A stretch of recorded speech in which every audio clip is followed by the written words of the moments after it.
As a quick reminder about what we have been doing yesterday. So yesterday we talked a little bit about the principles we can actually be using to create how can we leverage quantum mechanics to create something that we can basically prove on the protocol level that actually gives secret keys. But in the example that we gave, basically what we ended up with is actually the BBT4 protocol, which uses this kind of random measurements, getting your measurement results. And very important thing is we have a public discussion phase over here. In the public discussion, we use our authenticated classical channel talking about error data, and we can use this one, for example, just to announce a basis that we used for each of these signals in this measurement. And then came the next step of that one, where we just do actually a key mapping. That means we have all these basis information, we have the measurements results sitting around, and basically together with that announcement, so what do we do with it? And basically we need to do over here an assignment and basically translate all the stuff in our regular kind of bits that we use for our key generation. Important in all of that things as well is always a testing phase, right? Because when we talk about the security, we talk about testing. And we said the one principle, basically when we talk about entanglement-based QKD, then we say the underlying part, important part is actually to prove that Alice and Bob share pure state. Right? If Alice and Bob share pure state, that means automatically Eve is factoring up from that one. So the only thing that Eve will actually know is basically all the information that was sent to the classical channel. Right? And so I can do a testing phase directly signals. I sent my signals, I did my measurement, I can do the testing over there. Right? And testing means just I pick a random subset of the positions and just say everything about those positions and discard them afterwards. In the BBT4 protocol, you can actually delay it until you have done that key map. You now open some of those bit values, again on both sides, and discard them afterwards. It does the same purpose. But here in this protocol, basically so far what we're saying, we do our testing, and then we find either basically over here, in these yellow examples over here, in cases where we measured in the same basis, we have always exactly the same outcome, no error whatsoever. Or the same as well when I look at the bit stream, I have no errors whatsoever, and then I say, okay, now for sure Eve decouples. And we know, of course, the first footnote is, of course, there must be some statistical elements of that one, because Eve can be lucky, right? And my test does not reveal an error. But we talk over here at the moment the asymptotic limit, right, where all numbers are big enough that we can neglect that one. Right? So that will become later today that we really talk about those finite size effects in a real discussion. Right? So, but at the moment we just say either only no errors are good. Right? And now, of course, you know, you go into an experiment, there will be errors, absolutely. Right? So that means we now need to, this principle over here, which tells us quantum mechanics can help us in principle to generate a key, we now need to make it ready for praxis. Right? And so that means, how can I do this one if I have some errors?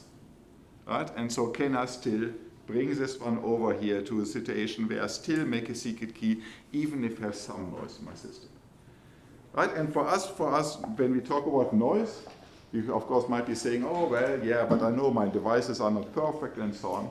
So the thing is basically we need to basically take this paranoid picture where whenever we see noise, we think it's due to an eavesdropper. Right? And so that means noise indeed is an issue for us. Okay, and so now basically when we have errors, right, we have two problems. Well, at least two problems. Yeah.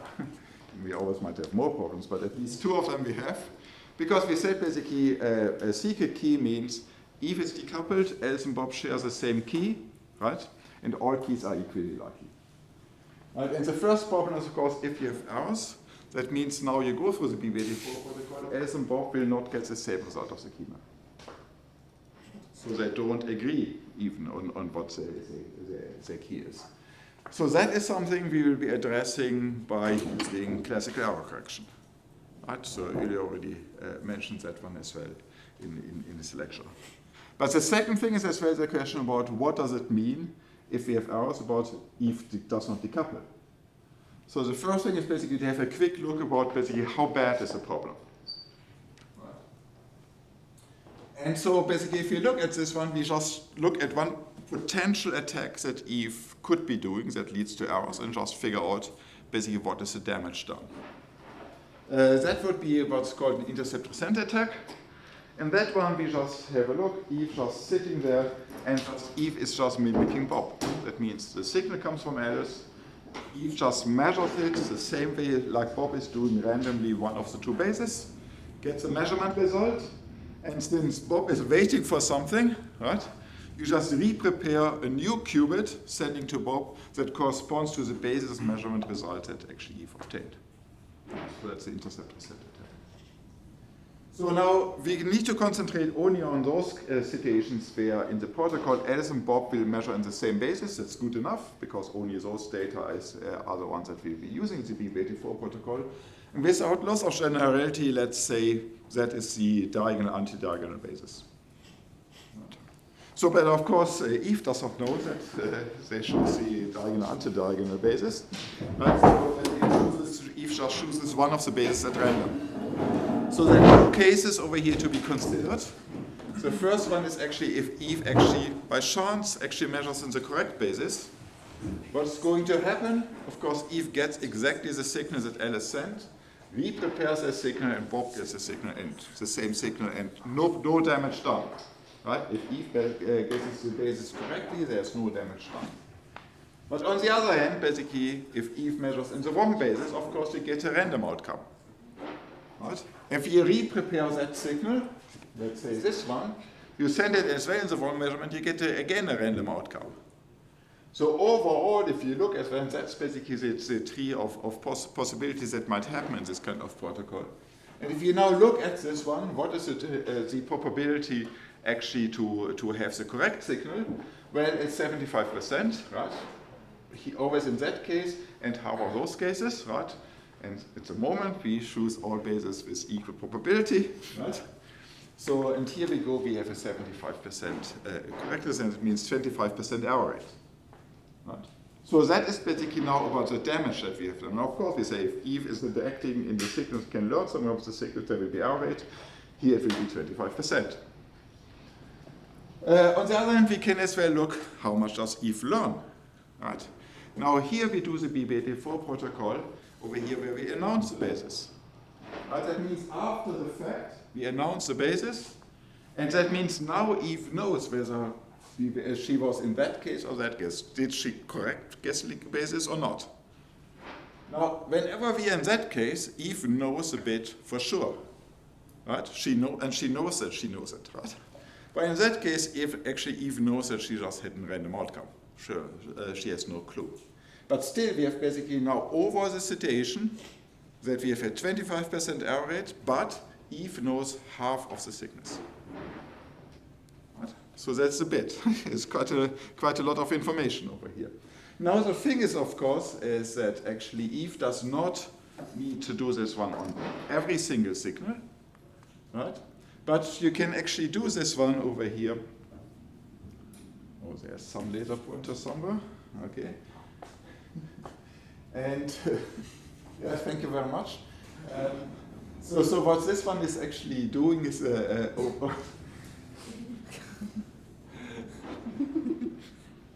stop. So if you now see it's a fraction of this one. Yes. Mine left somewhere. Then you see, of course, by doing the linear interpolation between this one and that one, you can actually reach any kind of error rate between 0 and 25%. And then you can see basically what is the fraction of signals that you are learning over here. Right? And now in an experiment, what is the typical error rate that you would expect to see in the BB84 protocol? So anyone has been implemented it? What's the typical errors you see? Is anyone doing a QKD experiment? Yeah. Okay, what's the error rate? In real systems, I guess you're happy if it's above below 5%. Okay, good. Now let's see. If we have 5%, right, then we see this one over here. That means in 1/5 of the cases, basically Eve might have done the intercept present attack. But that means Eve would know 10% of the signals. Worst case scenario, right? And so I think you would say, no, that's not good, right? The secret key where actually the adversary knows 10% of the key material is probably not such a good idea, right? So that is something, of course, where indeed then we have to throw it at the tool of privacy application actually to come through that one, right? So the important thing is basically error correction and privacy application are just classical protocols that are run on my data, right? So that is really something completely on the classical part. Okay, good. Let's do those things just one after the other. Right? The first thing is indeed the question about error correction, right? Really had been already mentioned that one. So basically, how do we think about error correction over here? And that is just basically, if you think about a message over here, it's just a string of some length of n bits. So you can think about some discrete vector over here in some high-dimensional vector space. Right? Picking a message means that you just pick one of those strings. Right?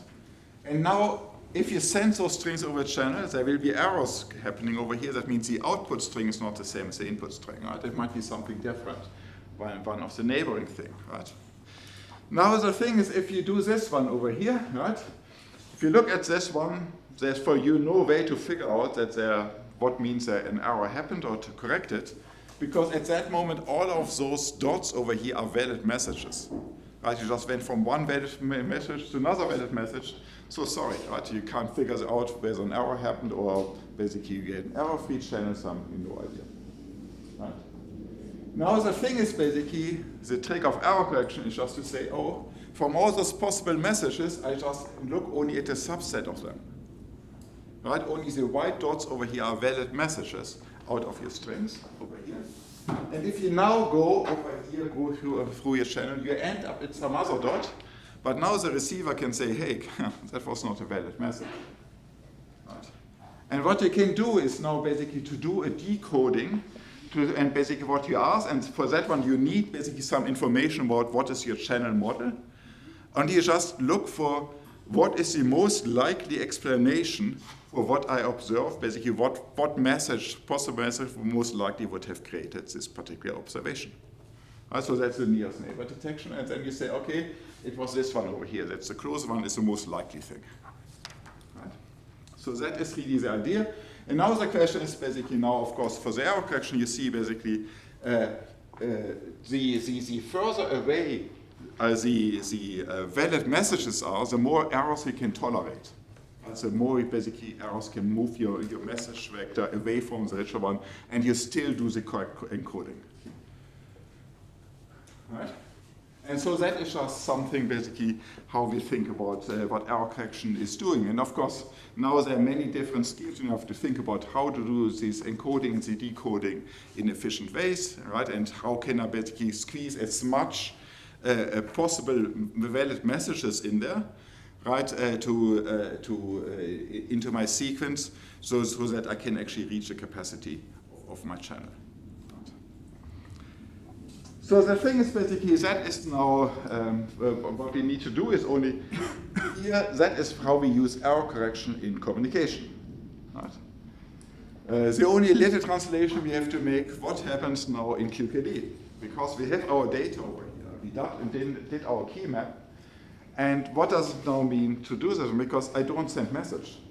I have my data over here. Alice has the data, Bob has the data, and they might just differ from each other. Right? And for that one, yes.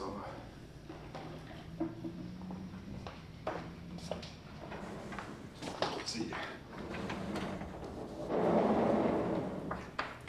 The correction part, right? So you just have basically Alice has this kind of data over here, the x to the n. Bob has the y of the n. And the thing is basically they don't agree to each other. Actually, this one happens to be plus something error vector. Right? Some bits over here. The only thing is, of course, Bob does not know what are errors, what's the original data. So how do you use now the idea of error correction? You can just pick any code, and basically the collection of allowed strings over here, that's basically our code, set of code words over here. You just pick a random code word. Right? So that is an n-dimensional part. And so basically just any of those, just at random. Right? And then basically what Alice is doing, so basically it sends over here the XOR between her data and that random code word of length n. So Bob has this one over here, gets this message. What can Bob do? If Bob can just do the calculation, take his own result, do the XOR with the message that comes across over here,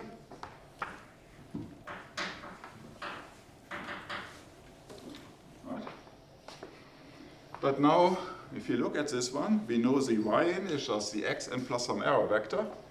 This one over here becomes just the error vector. So Bob can calculate now, look at something which looks like a code word plus some error vector. Now you do just your nearest neighbor decoding, right? But the only thing is this time you're absolutely not interested in that code word because it's just a random thing. But by doing the decoding, you can figure out what is the most likely error vector. Right.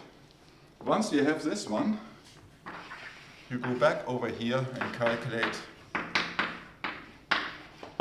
And with high likelihood, indeed, here Bob finds out what is the x and you've done error. Yeah? In what channel Alice sent Bob the... In what channel? And this is basically, because it's classical information, you send this one through your authenticated channel. So, okay, so Eve also have this knowledge. Yeah, and that is, yeah, indeed, and now that means Eve can listen to that. Right? And now is the question, is that good or is it bad? Bad. Bad, yeah.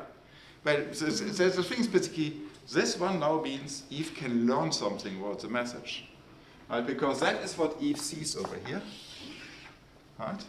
And so if this one over here were a random string, we would have a one-time pad, you learn nothing about this one.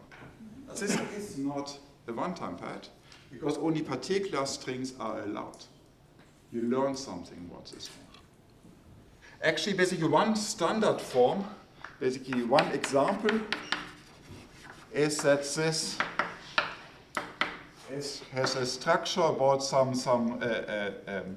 basically n minus m bits concatenated with some parity bits. Right? You just put over here some random substring, and then you write down here some parity bits, some subsets of that string.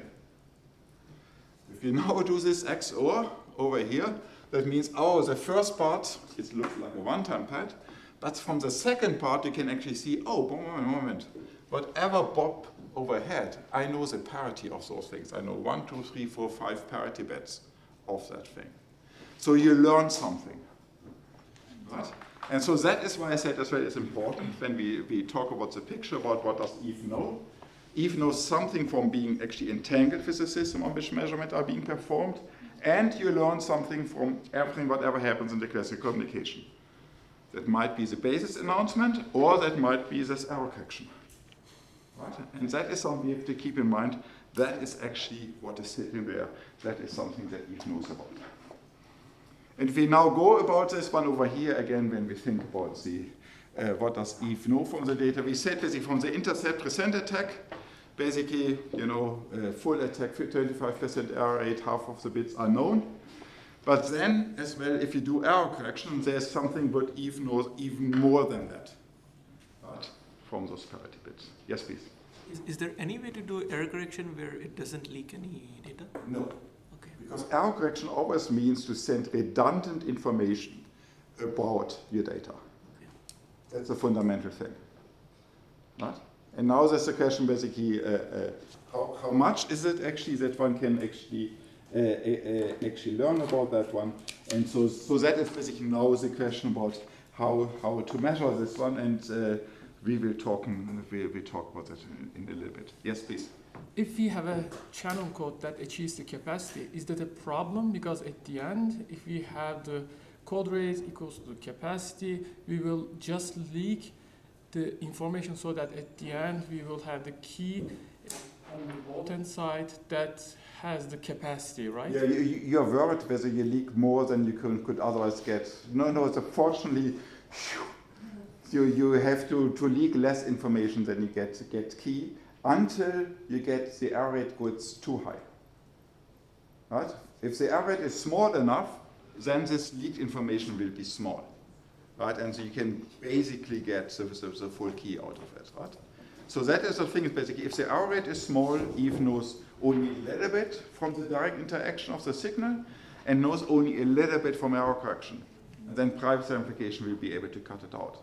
But the higher your error rate goes, then Eve knows more about the correlations, and as well Eve learns more through this error correction. And at some point, indeed, you hit the part about and say, now I can't generate secret key anymore. Right? I can't basically cut Eve out anymore. Right? So this exists. There is a threshold. Right? And it's always interesting the question about where exactly this threshold sits, which depends as well on the type of protocols that I'm running and so on. Right?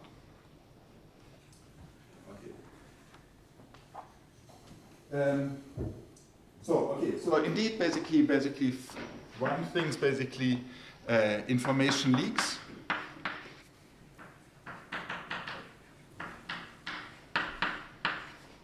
To Eve, and that is something we will call as well delta leak over here. But a second point is that I want to make, which is important for the implementations over here. The examples that we gave over here are just everything bits. Everyone has bits. Alice has bits, Bob has bits. Right? In error correction, it's not necessary that the alphabet size is the same for Alice and Bob. You can have different alphabets and you can still talk about error correction. Right? Why is that important? Well, in QKD, if you do measurements, right, in optical implementation, you do polarization measurement. You do something over here. In comes the polarizing beam splitter. You have one detector, another detector, right? And that is basically your two outcomes.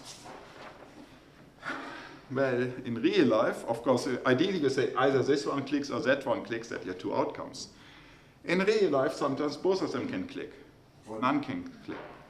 That means the data that you're receiving is higher dimensional for Bob. It's not just binary one or the other. Right? So I'm not forced first to map this high dimension to bits and then do this one. I can do this one. It might be for practical reasons what I want to do. Right? But in principle, I can use here the fine-grained information with different alphabet size. It still works. Right? Because the whole job is to enable the receiver to find the same string as X. It doesn't work as long as with this nice kind of line of thought that we do over here. Right? But you can do other coding elements that still do the same thing, enable the receiver looking at his own data and looking at information sent by Alice to recover that bit string over here. Right? Okay, good. So much for our correction. Now let's pick up again on what Uli as well mentioned about privacy amplification. Right? So privacy amplification, again, it deals with the fact that Eve knows something about the key. Right? And the question is basically how do we represent this one? And that is just by looking at all possible keys, and we say from Eve's point of view, what would Eve think what's the probability for this and this and this key? If all those probabilities are equal, it's a flat distribution, we say Eve knows nothing about it. That's the ideal situation. Right? But the moment Eve knows something, basically these probabilities would be basically assigned, from Eve's point of view, she would assign different probabilities to the keys. Right? And that means, that is basically represents what we say, there's knowledge about the key. So what does privacy amplification do? Right? Because how do I eradicate it? And how do I come from here to a distribution that is flat? Right? Now the thing is basically, what you can think about is basically for sure is that you need somehow reduce the size of possible keys. But you want to do it in such a way that the remaining keys that you get, the smaller set of possible keys, are equally likely. And just to say, maybe to convince you that something like that might be possible, there's a question, what could the map look like that one? Take those keys, so that's our original keys. What I do now is actually I color the keys differently, and just in the smallest number of colors. Yeah? Gray, green, and orange. Right?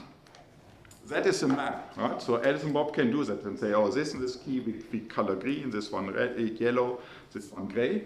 Right? But the thing is that I've been doing now in such a way that if you look the probability distribution about the colors, they are flat. So if we know what this distribution is, we can try to do something like that. So we get basically new, smaller set of keys, but with the same probability. The thing is, of course, okay, good. To get this exactly equal, but our thing is, of course, now seems to be not as easy. I need to know, apparently, do I need to know the exact probability? We already said basically, no, it's not. Right? This kind of mapping, I can do that one without knowing my exact distribution. And of course, there must be some effect. I need to have a sufficiently large number of possibilities that indeed it can come flat. That means there's some finite size effect of that one, right? But the important thing is indeed, I just need to know some entropic measure of this distribution over here. And then actually, I can just give you a mapping that actually does this one, that the resulting keys are actually equally likely. Right? And so the function that we are using for that one is something, for example, the first theory that Renato used was as well the universal two hash functions, over here a particular set of hash functions that map a long bit stream into shorter bit stream. Right? Okay, you can actually do this. Now ask what is a family, because privacy implication will say, you pick the family, everyone knows the family, Eve knows the family. And then you pick, Alice picks at random one member of that family, right? Applies it to the key, sends as well the information what family member to use to Bob. Bob applies the same to his data, right? And then the resulting key is the one which we now say if it's decoupled. Okay, one example of that one is just, well, pick a random matrix of appropriate dimension. Random binary matrix, and then you usually model 2 operations over here, you get your secret key. There was a poster yesterday, right, about as well different ways how to do privacy implication matrices. And you see, of course, here you have to give an awful lot of information you have to send around, right, to say, oh, which member of the hash function you want to use, right? That goes basically n times m, the number of incoming and outgoing bit length. Right? And as well, the computation of that one is not what you want to do. Right? So, but the thing is basically, instead of a random matrix, you can use as well these tuplets matrices, right? And so they basically are completely determined by the first column and the first row, that is the bit values. And all the other one are basically on the diagonal get the same value. So it's completely determined by first row or first column. So now that means the number of bit values that you have to give is much smaller, it's just linear in the bit size, right? So fewer information to send through your authenticated classical channel to the other side about which one you want to use. The advantage is that if you apply this structured matrix to some data, it's more efficient actually to evaluate. Right, the computation time to calculate it. And yesterday we learned on the poster we should use the other extractors, right? Because then you get even better, right? Yes, you can do this as well, right? So okay, so that is basically what privacy implication, basically how it operationally works. And importantly, of course, the important metric is to say that is basically the size of the incoming bits, that's the size of the outgoing bits, and now the question, how many can I extract? So basically, what is this dimension? Right?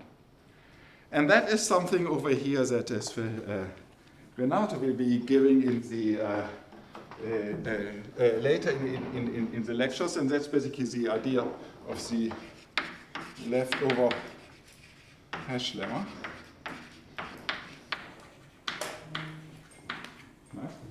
And the important thing is basically what it's actually saying for us in the end of the day. It just says the number extracted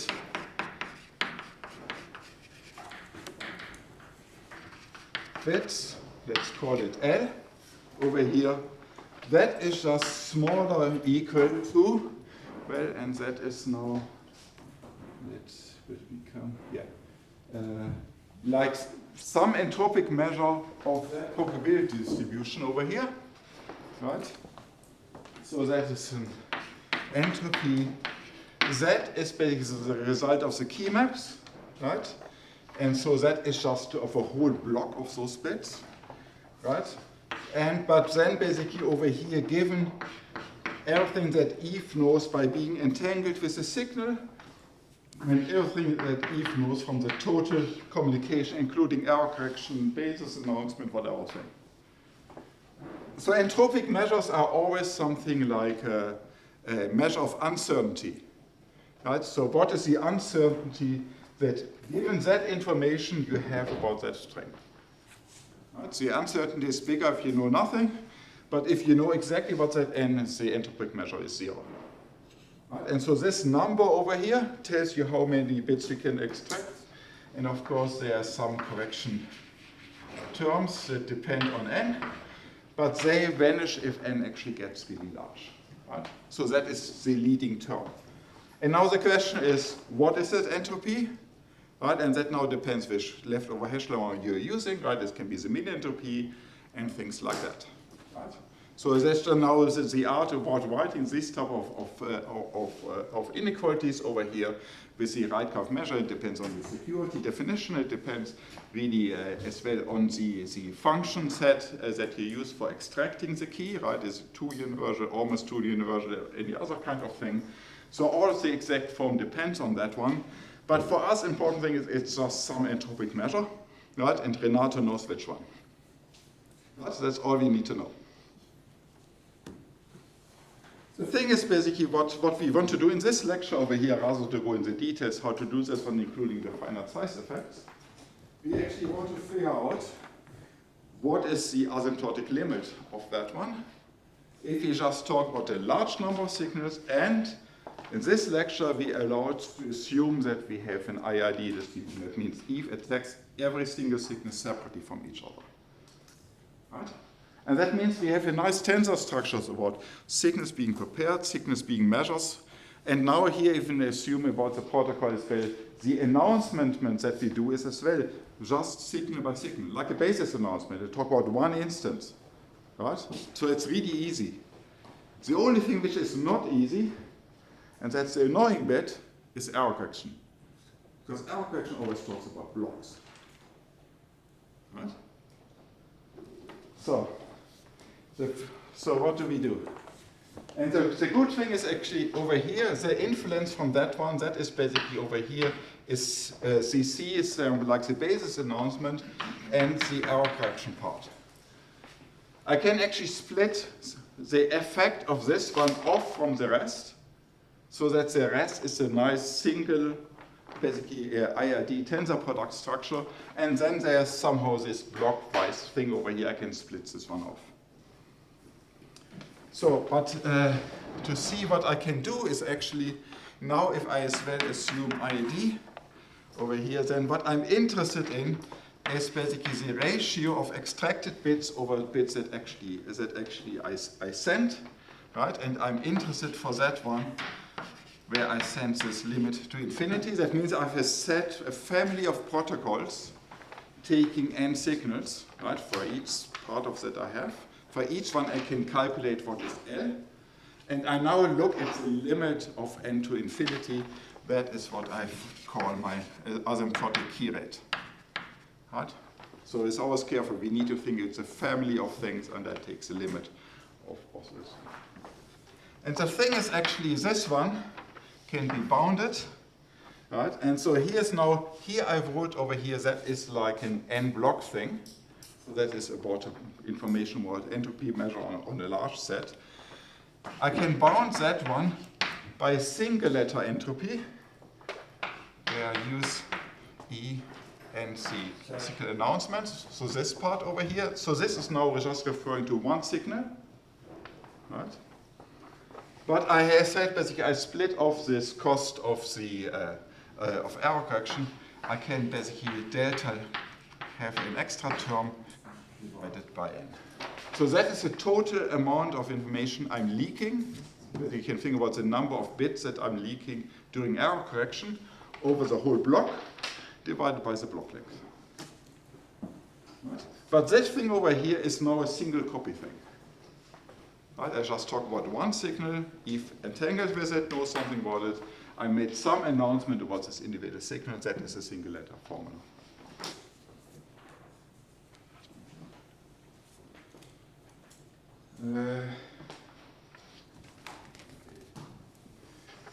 Okay, this thing over here, I can as well think about what is the ultimate limit of that one, especially we go here for n to infinity. That means I need always as well here, sorry.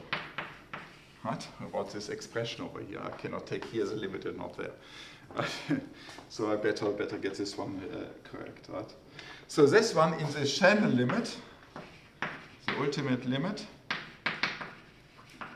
can be actually expressed as the entropy uncertainty that the receiver who has his measurement results and of course knows everything that was being said, given all that one, what is the uncertainty on the result of the key map?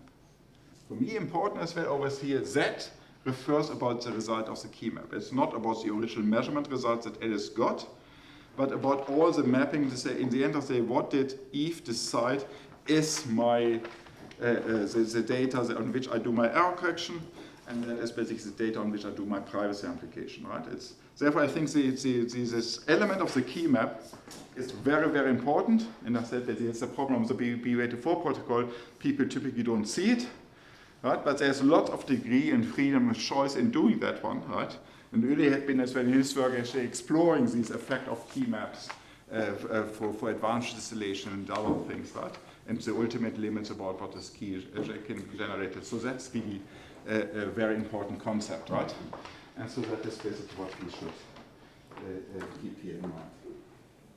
Okay. Now the question is, I've been writing down entropic measures. That is very entropic measures. But what are these? So this one over here, I talk about von Neumann entropies. Right? So no matter even if this original goes through the min entropy, ultimately I can actually put this one to one very specific entropy, von Neumann entropies. This one over here is a Shannon entropy. And against all better knowledge, I use the same letter. And the difference is only you have to look, are there quantum systems involved? Then it's a von Neumann entropy. If they're all classical one, it's the Shannon entropy. And basically they're anyway related to each other.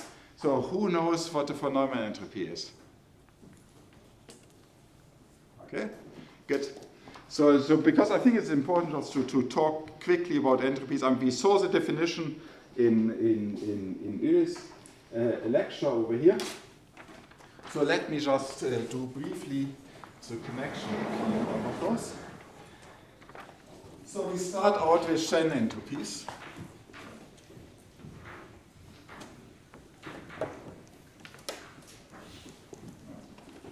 So, and as Uli said, it's nothing else. I take a probability distribution about x over here and turn this into a number, right? And so over here, x, the capital X, is a random variable, and the small letter x are the possible values it can take, right? Together with the px. Okay, so then the notation of the Shannon entropy, we just very often just write x, basically entropy of that random variable over here. And so that definition is just minus p of x log 2 p of x. Okay? And so we see for binary, basically if the p of x, we have a 0, 1 with the p of 0, p of 1, 1 minus p of 0, right? Then you can just get this kind of, as a function of the p0, 0 and 1, right? So you go just over here, see this kind of curve going on. So that is the binary entropy, right? Function over there. But that's basically defined for whatever alphabet size you're using, right? Not a problem.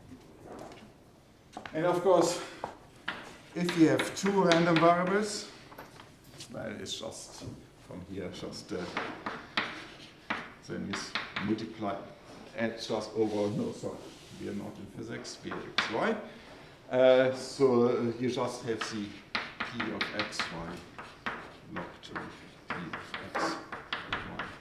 Okay? So that means I can define for multiple variables, no problem, right? And then comes as well what we're seeing, so that is the h of x, y, right? Now we can as well talk about these kind of conditional entropies, right? And so that is now basically where this kind of Venn type of diagram comes in mind to keep in mind of that one. So I have over here x, and I have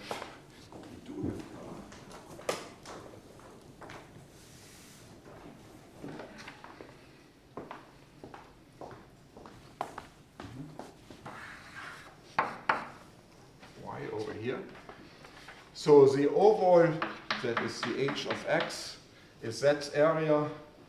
The h of y is the total area over here, right? And so then I can actually talk as about the joint area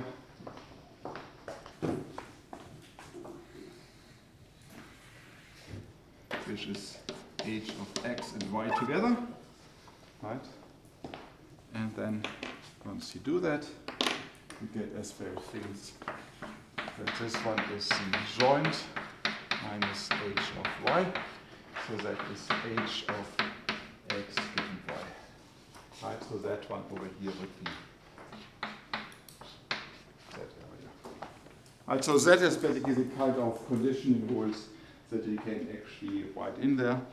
The thing is as well, this conditional probability over here, an alternative way as well to say that is actually the expectation value of h of x given that y takes a one particular value, right? And that's the entropy just of a probability distribution of x conditioned on y. So this one goes just of minus sum over x, p of x given y log 2 x given y. So that are all these alternatives way how to think about those. But the Venn diagram is just really very useful to think about all the rules, how to conditioning and to think. So that is Shannon, classical Shannon entropy. Right. And the thing is basically for us, basically here this limit over here. Now we see basically the amount of data that they have to leak during error correction. That's really this uncertainty. There's a joint probability distribution underlying between z, y, and c. Right? And for over here, now I can calculate the entropy over here. It's a measure of uncertainty. Right? So basically, what is it I'm missing to know about that by knowing the y and c over here. And again, if I know it perfectly, that one is 0. If you have known nothing, it's 1. Right? Or basically the total log of the alphabet size. Okay. Okay. Shannon entropy is easy, right? Okay, what is the von Neumann entropy? Okay. What we now talk about is actually to talk about entropies actually of states. then we say of a density matrix. Let's say I have some system who a lying around. Well, no, in my notes I said E. Okay, E it is. Now, we want to do a definition of entropy of it. And I'm a physicist. And as a physicist, you learn the most important thing is to be as lazy as possible. Right? And I'm good at that. And so what you do is actually you just look at the spectral decomposition of the density matrix. Right? And so that is P of I and some of the normal betas. Right? Okay, now I would suggest it be P of I over here is the eigenvalue because we know they add up to 1 and they are positive. Right? And so that means indeed if I basically now can talk about the entropy of a quantum mechanical state, E is quantum mechanics. Right? It's not a classical random variable, it's a quantum mechanical state. So therefore, as what I said, basically when you look this rotation look, does it refer to a quantum register or to classical register over here? But if you do this one, sometimes as well we can just, for clarity, write, okay, it's the entropy of that quantum mechanical state over here. But this is nothing else than the Shannon entropy of that probability distribution of the eigenvalues. Right? Nothing else. Right? So it's minus lambda I log 2 lambda I. Okay.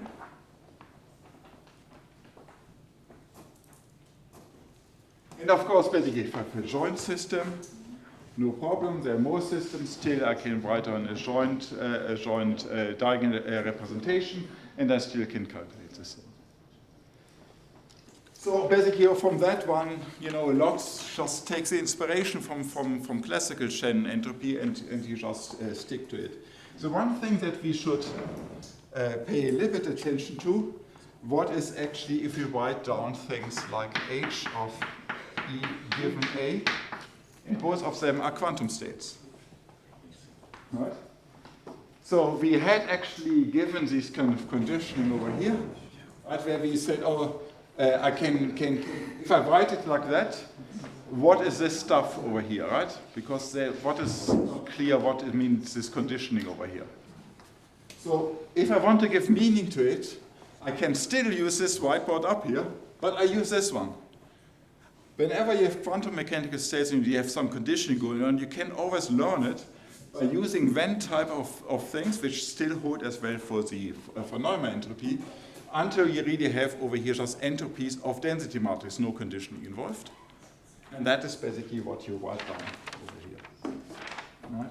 So that means this one over here is equal to H of EA minus H of A. Right?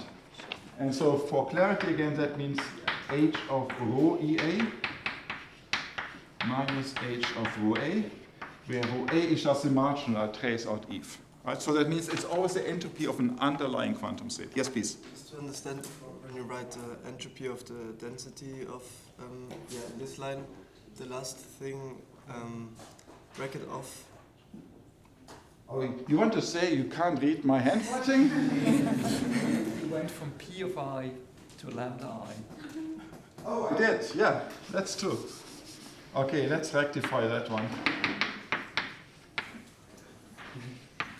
That comes by flip-flopping in notation in your head and not looking at your notes. Oh, I looked at my notes, yeah, and I scratched out lambda I and wrote pi and did not update the formula. Thank you.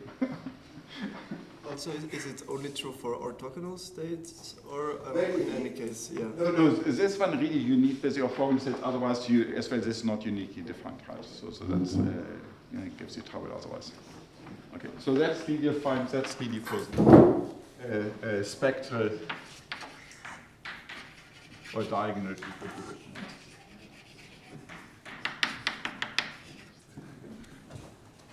But when we write down terms like that, as I said, basically just find it over here, always the terms of entropies of total states, right? If you have composite states over here, right? so that you can actually work with that one. Special case, so that is basically there is an underlying state EA, right? Then you can define those things.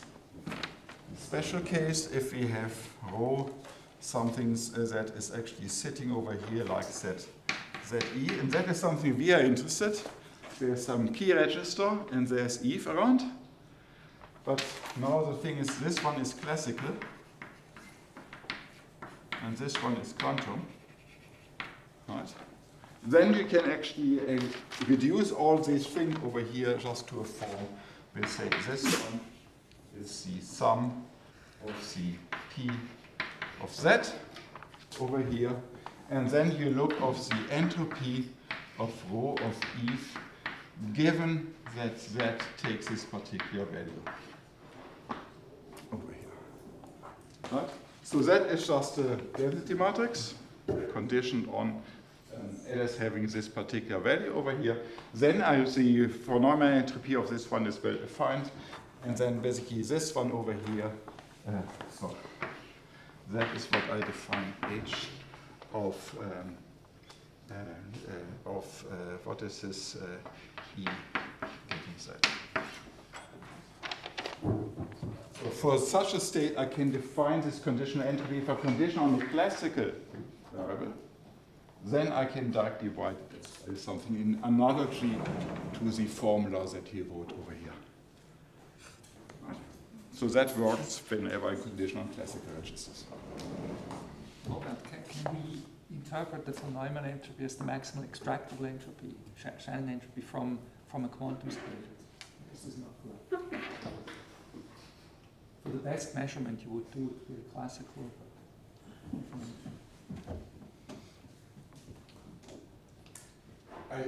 I think that should be true, but I'm always very careful on instantaneous answers to these questions. Yeah. The thing is, the von Neumann entropy has for sure basically the kind of roles in data compression, so to say. If I want to have quantum mechanical states, and this one tells me over here in which number I can compress, is similar to what I indeed have in the Shannon part. And if you now basically say, if you're given a quantum mechanical state and we allow for all possible measurements, what is basically the minimum entropy of my Or the maximal entropy. maximum? Maximum Shannon entropy of the Rand variable you would get. Well, if you say, yeah, now you would have to define exactly what means extractable. Because if you just say any outcome that you generate, one outcome might be throw away the input and generate whatever output variable. So therefore, I have to be careful about what exactly we mean by that, right? And maybe you should think about a little bit more about what exactly we mean by that. Actually, I think it's rather complicated because either I think it would be more natural to go via mutual information or something, because then you can really maximize it. But if you just consider the entropy, the problem is that if you measure and you're not aligned with the eigenbasis, then you actually generate more entropy. Right. Conversely, if you measure and you have a projector that, I mean, with respect to measurement that doesn't distinguish, let's say, two values, which you can also do, then you get less entropy. Yes. So in both directions it can extend. So you have to put constraints. You can, for example, say you measure with respect to operators that have rank 1, and then it's the minimum entropy you get if you do such a measurement. The rank 1 forces you to really be fully fine-grained, and then you have to minimize not to generate additional entropy by being not aligned. So it's just more, there's no simple relation. Okay. Just use this corner over here. There are some properties of the von Neumann entropy. If I take the von Neumann entropy of any state, basically of a state that is pure, what is the entropy? Yeah. The spectrum, you have 1, 0, 1, zeros are zeros, and the entropy function basically is 0. Right? So that means the von Neumann entropy of a pure state is 0. Right. But then let's talk now about a joint state, which is pure. If you have a joint state, I can of course calculate from that one the marginals rho A and rho B. Right? But they are related to each other. Actually, we have basically the H of rho A is the H of rho B, always. How do you see this stuff? Any idea how I can quickly see this?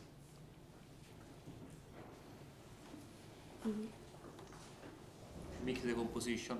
Yeah, the Schmidt decomposition. If you have a pure state, psi AB can be always written in that form. Right? Some number over here. Right? And so without loss is positive. And then you have two orthogonal bases over here. But it's a simple sum, right? So it's like a diagonal representation, so to say, right? But now from here you can calculate rho A, oh sorry, I should do this one over here, is equal to sum over lambda I ui. And this rho B is the same only with the V states over here. Right? But they share the same spectrum. Since they share the same spectrum, they have the same entropy. Right? But it's sometimes useful if there is the entropy of one system, if we know it's a totally pure state. It's basically of one system is basically equal to the entropy of all the other systems together. Okay. We have done that. Very good. And now we come to the situation where we need more.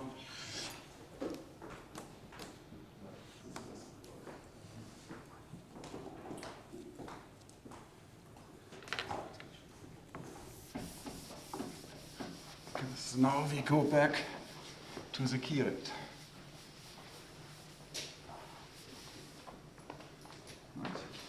So that is basically the key rate that we want to talk about. That is the key rate that we want to write down. So we had over here the R infinity is basically bounded by the H of Z in C minus the kind of limit into infinity of the delta leak. Right?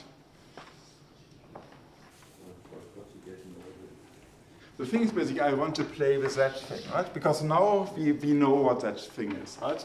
Z is classical, C is classical, but E is a quantum state. And at the moment over here, writing down something conditional in the quantum state, but it's not directly clear what does that mean, right? And so the only point that I want to do at this point over here, to transform into something that we can talk about clearly from Neumann entropies of some states, and what are the states that we are worrying about, right? Okay, this thing over here is first of all is of course the H of EC. Right? So that is basically that rule.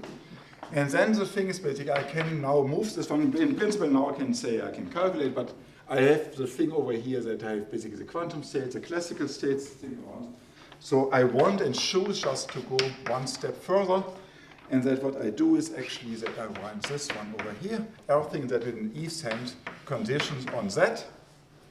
Right? So introduce a conditioning over here. But then I have to write this H of that. Right? So that is the first term over here. And then I have minus H of EC.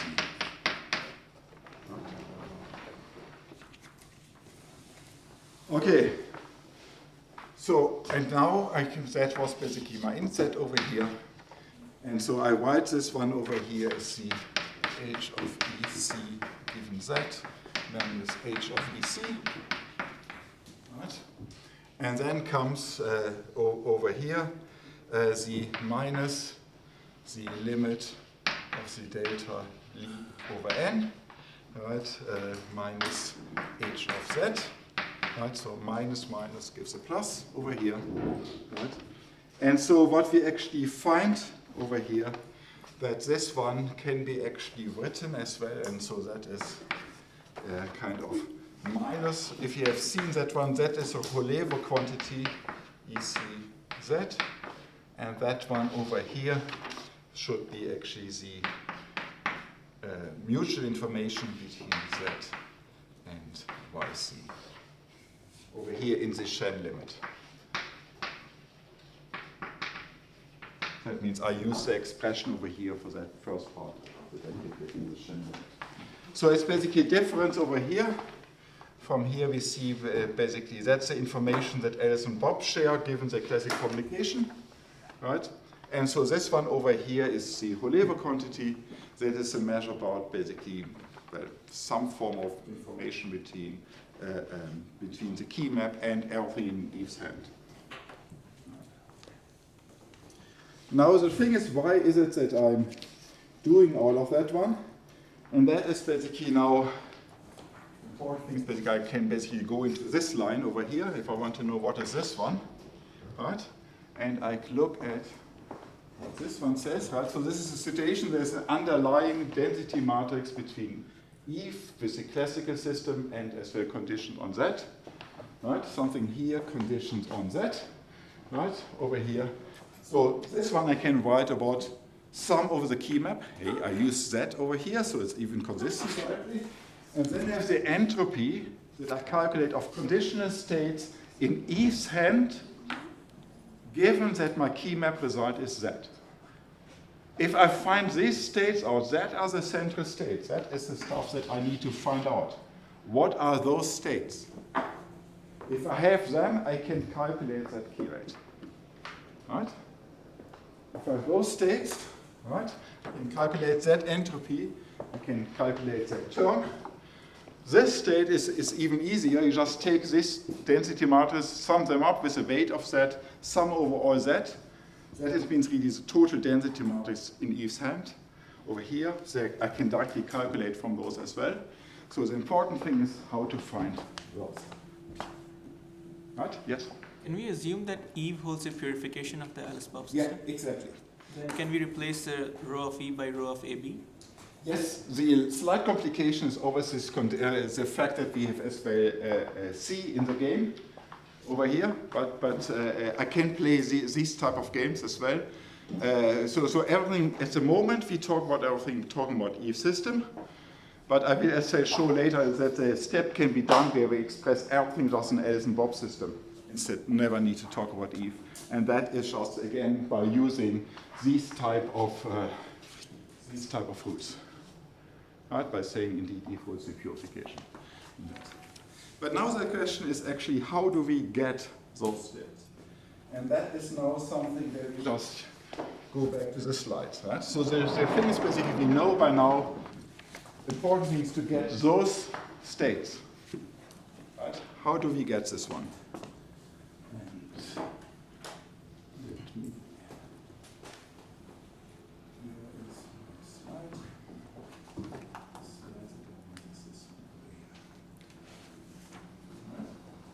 Remember, that's our protocol, right? Key distribution.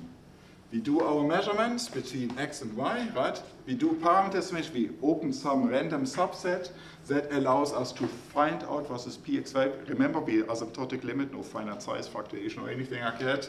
Right? We basically know what this one is. Blockwise postwise, in that case, basically it's just for us something like the basis announcement, right? And so now we know our state is in that set. Right? It's a constraint what is for the original state. Our formulas over here assume I know what is rho AB. So it means later on I will need for the key rate actually go over the worst case scenario for all density matrices over here out of that set. Right? The formulation so far we did like, oh, if we know what is our joint state. Right? But we don't know it is in that set. But for us, it's more sufficient to go through the thinking about over here, if I know which one for one element of that set, right? We do our announcement, right? So this is an Eve's hand over here. But then we do our key map locally, right? By saying, okay, Alice knows the X, knows the C, and can do some map into that. And that can be a deterministic, can be a probabilistic map, whatever you want to do. It's up to you. But the important thing is the system E comes from that purification. And that is what we said that is the quantum mechanical contribution. This thing over here cannot be anything, because the total thing must be a quantum mechanical state. And we know it's sufficient to look at the pure states over here. Right? But that is basically over here, basically now what we need to calculate what's going on. And for us, the first important thing is over here, is actually to work on those states and say, if I want to calculate these conditional states, what is this one?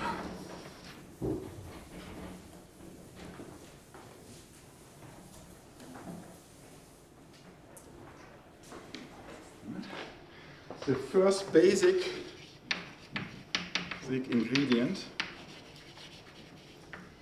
to go for EC given particular value of Z. That's what we want, right? I want to know what is that system for one particular value of the key map result.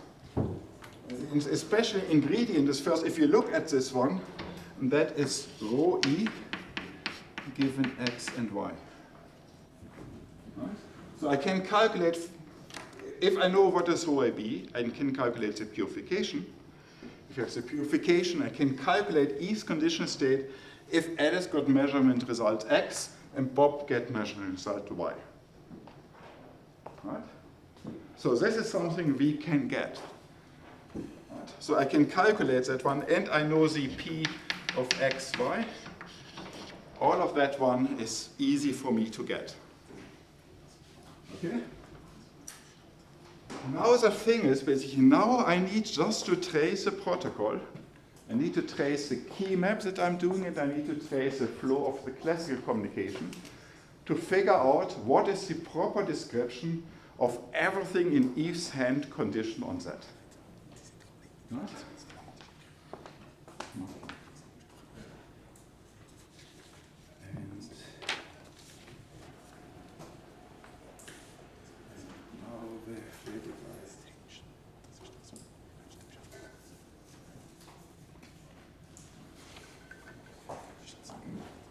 So, how do I find that one, right? And the thing is basically, what I find is, so I need to find this, it contains the E of given X and Y. But I now need to find out, for each signal, I have as well my communication C,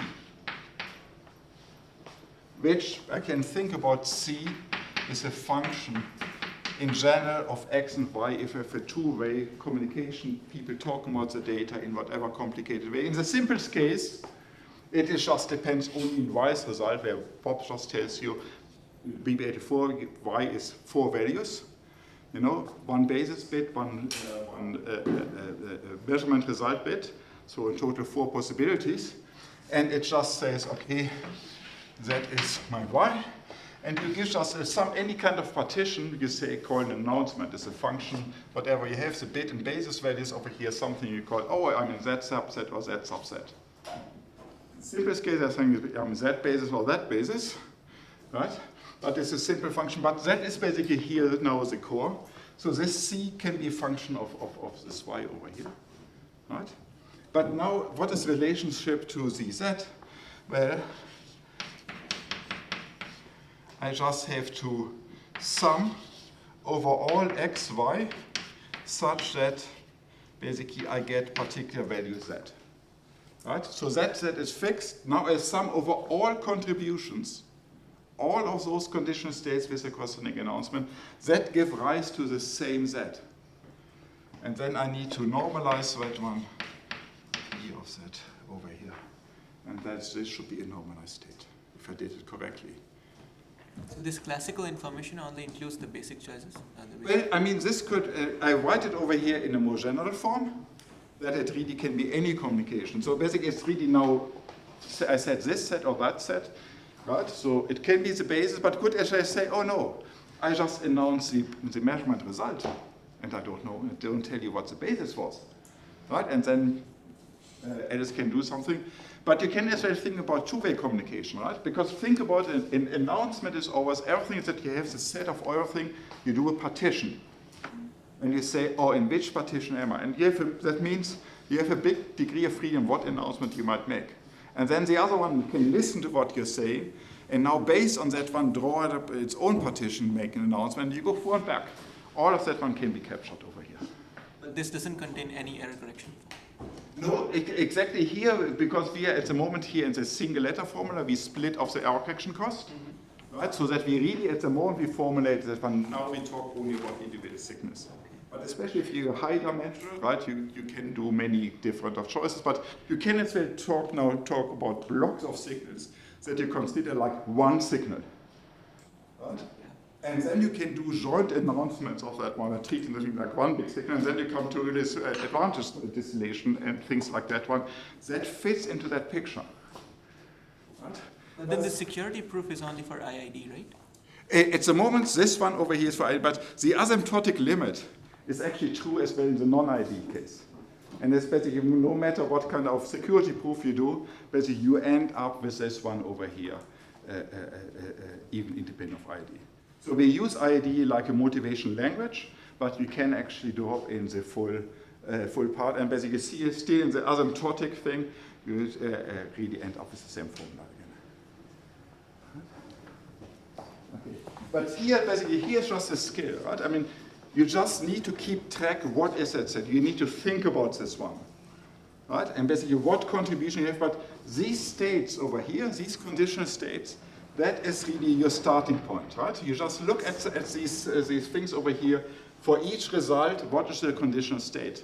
Once you have that one, you just start to add up these kind of states in the fashion depending on what was your key map and what was your announcement,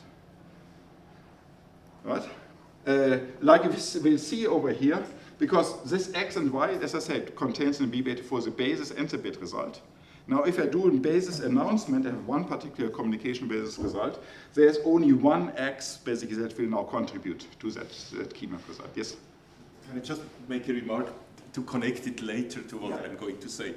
Because you just said this is just, the ID case is just a motivational language, or you said something like that. But maybe one should emphasize that at the end, once we have the full proof, we will still rely use these calculations. So it's not only a calculation you have to completely redo. Yeah, right, yes. So later what we will see is that there is a generic way to lift all these calculations. So we don't do it just as a motivation. It's because what you're doing will be used. Yeah, I think that's important. Because you are as well a physicist by training, and therefore you and I share the laziness fact, right? Right, yes. We share tasks.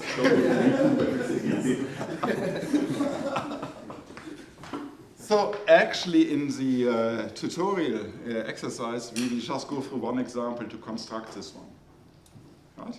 So that's basically just to go through the thought process. But I said basically once you can calculate those things, the rest is basically just keeping track of things. Right? Now, where are we now? Right here. Right here. And that means now I basically if I have only one single state, right, then I can actually calculate now this key rate over here. I can calculate these expressions. I can basically calculate that one for the asymptotic limit. I can just look about how much error correction information do I leak in practice with my real protocol, but everything. I can calculate my key rate. Right? Now the thing is, for us, we do this calculation, we need to keep track of things. And this one can, in simple cases, it's easy to do. Right? In not so simple protocols, it gets harder to do. And therefore, actually, you can actually formulate all of that one over here if we talk about this h of that given c, right? So that was our original expression for the key rate over here, right? And which we expressed in the other way over here. So we see basically we have each system in the game and we have to keep track of all these announcements. That thing can be formulated in what we call the relative entropy of states, where just here's my state rho AB, right? Just before I start with my communication, that is really the one that we said over here. Our testing revealed that is what our state, or basically that's the state in the set of allowed states. And then we can actually put on that one a map that actually is responsible for producing all the classical announcements. We just do this in a kind of coherent way. It's a particular linear map to take this one into an output state. And then relative entropy, just calculate another map which corresponds to the key map on this rho AB. And so this one, the relative entropy of density of two matrices of sigma and tau is just minus log sigma, minus sigma is sigma log sigma, and what with plus minus the trace of sigma log tau. Right, it's an asymmetric kind of quantity between sigma and tau. It's what's called the relative entropy. But we calculate it just on systems AB with these maps that keep track about all announcements doing, and there's a canonical way how to write them down. Right? And then I can just canonically tell you how to construct them. I can implement that one over here, and then I get this function, say, that is what I need to know to get my key rate. Right? And the thing is basically we kicked out Eve. And that is using all these things about saying the total entropy of the quantum mechanical state 0 because it's a pure state. That means the entropy of one and the other subsystems are the same and all this stuff. Okay.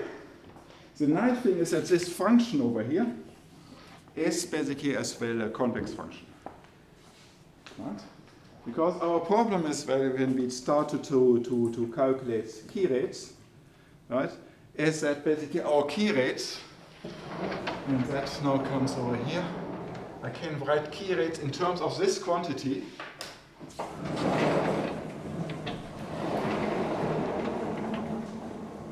And then basically here, even I wrote down the final key rate, just to emphasize the points that Renato has been making.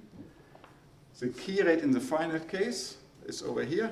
Basically, it talks about signals that I actually maintained, did not kick out during sifting over the number of signals. And then over here is this kind of relative entropy term. The thing is basically, I don't know what this rho AB is. I need to optimize over the worst possible case of this one over here. Oh, and then there are correction terms. And that's the finite size. Finite size comes into the correction terms in here. Right? All of them vanished except of the error correction cost over here. Right? But as well as the set of the definition, what is the set gamma that I need to worry about, contains as well finite size effects. Right? But this is a task now that if I want to have a finite key rate in one particular approach using the so-called post-selection technique, right, allows me to use over here an IID evaluation of this term. That's the thing that we derived over here. And then we add basically the correction terms of that one and we come to a finite size part. So we don't go through all that. You need to know the exact security definition to appreciate all of that one is written here. But the thing is basically that is what I need to do. And this thing over here, as I said, we typically don't know what is rho AB unless we had a tomographic complete protocol where my measurement construct exactly one rho AB. But for example, BB84 protocol is not of that type. There is a non-trivial set in here, especially as well from finite size. There will be always a non-trivial set. Because this whole thing, oh, Eve can be lucky, whatever I'm seeing can be just a happy coincidence and stuff like that. So important thing is, again, this function is convex. And you need to optimize over a convex set of possible input data. And that is the thing is, that is mathematical, that are nice optimizations. Because there are no kind of different maximum where it can get stuck. And this optimization will always converge. Right? And so therefore, you can now solve in simple cases like BB84, you can solve this one analytically. Just do the optimization by hand. But the moment you go to more complex protocols or you want to take in side channels imperfection of your devices into account, to calculate those things, this gets out of hand. Right? There are too many parameters to optimize, not enough structure to work with. The thing is basically once we do this, right, then it actually turns out that one can, okay, sorry, I forgot. I should show you one key rate, right? You want to see one key rate? Right? And so that is the asymptotic key rate over here for the BBT4 protocol. So this one over H of E is the binary entropy function. It comes on one hand from the error correction term, can be expressed in binary basic bit error rate. And the privacy application from Eve's connection with the data turns out as well to be a function of the observed error rate in your data. And then you can actually calculate the 1/2 is basically your sifting factor, right, about the probability that Alice and Bob actually choose the same basis. And when you do this one over here, you plot it, you see over here now, even with noise, you can actually now generate a key rate. This is now key rate per signal that you send, right, over here. And then you see that you get a positive key rate up to 11%. Right? And you said 5%, we're in the right regime, right? At least if it's a qubit protocol, we're in the right regime, we can actually extract key. That means we can make it stable. We don't have to ask, oh, no errors, because errors means there's Eve, we need to abort. Right? But instead we say, no, okay, 5% are no problem, privacy application takes care of it. Right. Okay, but the thing is basically, overall, the really thing to do is this part. From all this long key rate length formula, that is the optimization you have to perform. And this is just an optimization typically in the asymptotic part over here. It takes the constraints is very easy, right? Because in the prepared measure schemes, we said, oh, if I formulate prepared measure schemes in integer-based language, I know something about this OA, so that is fixed. And otherwise, you put in just all your observations, all the joint probability between Alice and Bob as a constraint on rho in there. Then you know, of course, the rho IB must be a positive operator, and it has a trace 1. Right? And now that thing actually can be done efficiently numerically. Right? The thing is basically numerically you have to be a little bit careful, because convex optimization means that you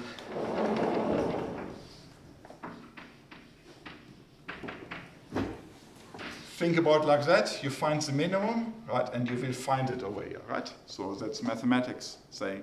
But if you do it on a computer, of course, you don't know. And the computer stops somewhere, how far is it really from the minimum? And you need to know the minimum, right? Because we don't want to lie when we report a key rate. So, but fortunately for convex optimization, you have things like called dual problems, where you can save this, look at this one, then you put the tangent over here, you know something about the set over which you're optimizing, go to the worst case scenario, and you can find over here a value which is guaranteed below this one.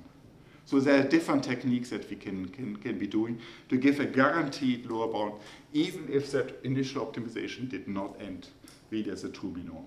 Right? So that's important to do, but that is basically background. Right?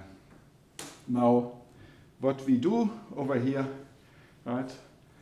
So this one over here, this approach over here, now we can do all this optical stuff. We want to decoy states, right? Really make sure we have full optical presentation of my detectors and so on.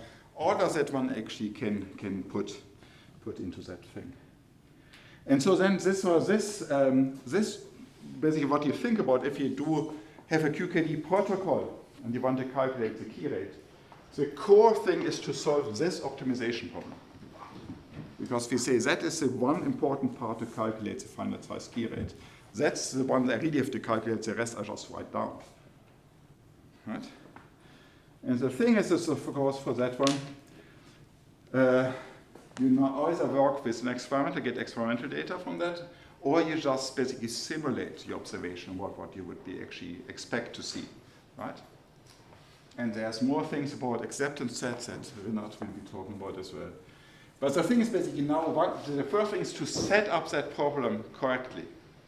Once you do it, you just do the numerical convex optimization, And for example, in Waterloo, we have a colleague in the C&O department who is expert in numerical convex optimization, so we talked to him as well. So we did the first thing ourselves, and then, you know, when the things start along, it's not stable enough, you talk to people who really know what they're doing, right? And that's the reason I think you talk to about one of these people, you know, you do a plot, ...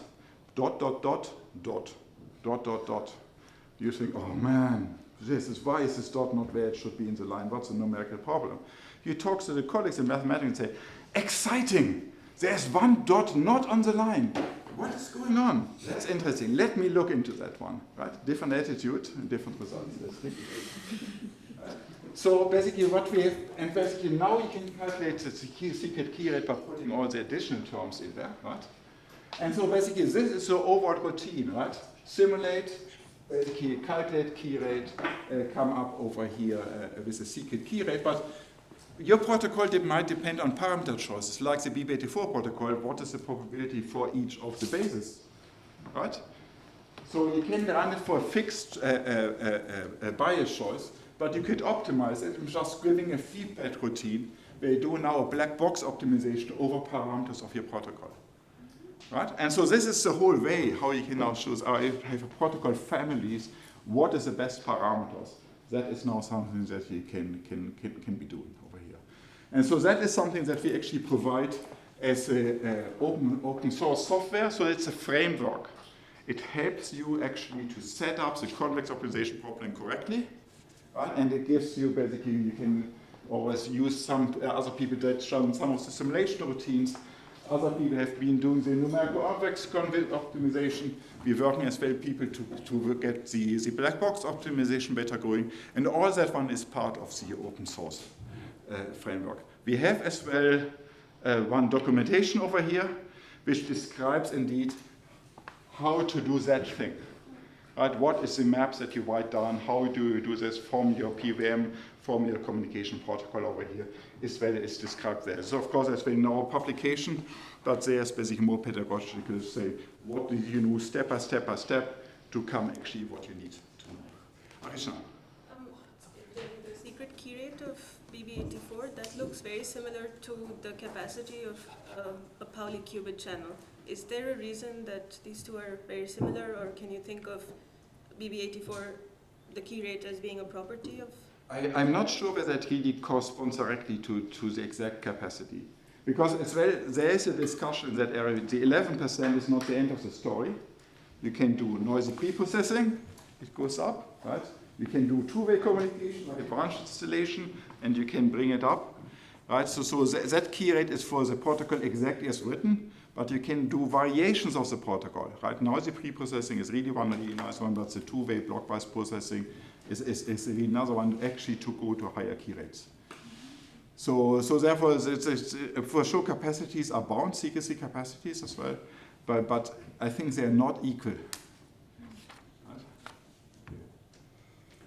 Okay, and with that one, I think the clock says it's 10:30, and are there any questions that you should answer in the plenum? Otherwise, you can ask me later in the one-on-one. Okay. Then I think